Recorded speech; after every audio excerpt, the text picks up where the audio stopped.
we're not alone in struggling with this, right? Because we all have well, not we all, you and I for sure, and I bet our listeners have very strong values and beliefs in certain ways. And we know that one of the ways to apply kind of our will to try to change things is through boycotting, but it's a struggle. So there was a survey done by PSOS about boycotting specifically. It was done in March of last year. And they were really interested in looking at what they called the say-do gap.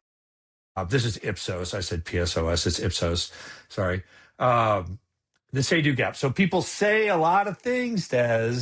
I'm raising my hand as high as I can go, but then they don't do as much as they say they're going to do, right? So 26% of those surveyed had stopped buying a product or service for political reasons. So that's about a quarter of us in the month prior to the survey, which isn't bad. 61% said they were able to reduce spending, but to your point, but stopping would be impossible. And 51% said they tried to reduce or stop, but they were challenged by changing their shopping patterns. And then this is also interesting in the research about Bud Light, the original backlash, and then the ultimate, backlash to the backlash for Bud Light cost it 18% of its sales. Now, what's interesting even more than that is Northwestern did a survey or a study that found of 133 political boycotts, none that they'd studied up to that point, and that was up until 2005, had more than a 1% impact on sales decline. So Bud Light was extraordinary in that sense. But also the flip side is like, oh my gosh, to your point, like we can all stop for a month, but is that going to really have any impact at all? So just it'd be good to kind of go through some things that we found of why this is hard. I'll try to go through them pretty quick, and then we'll get your input on each one. So one of them is, it's difficult to replace some of the things that we want to boycott. And I think there's specific examples of that.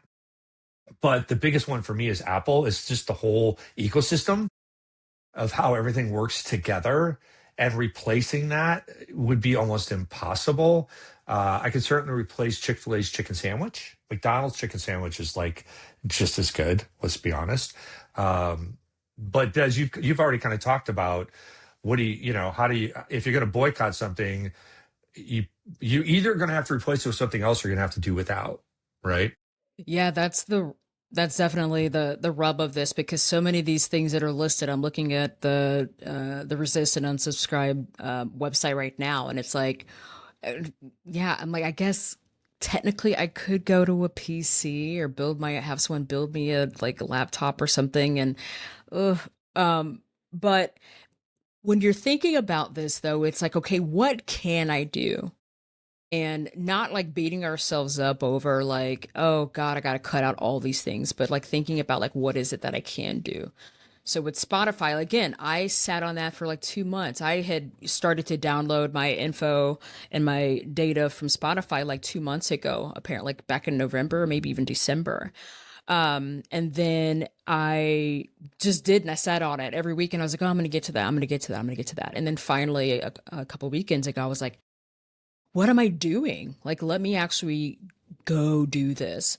But yeah, it's so hard to find that switch. So whether it is like, okay, let me go find a different store, and like, oh my, the Amazon part, that's the hardest. But again, at least other companies are selling their stuff, plan ahead.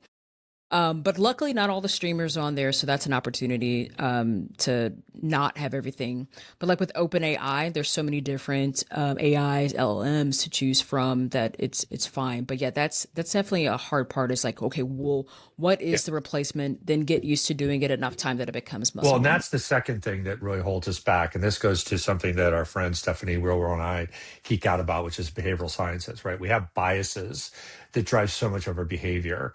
So one of those is the status quo bias. And research has shown over and over and over that we cling to the status quo, even when objectively better alternatives exist.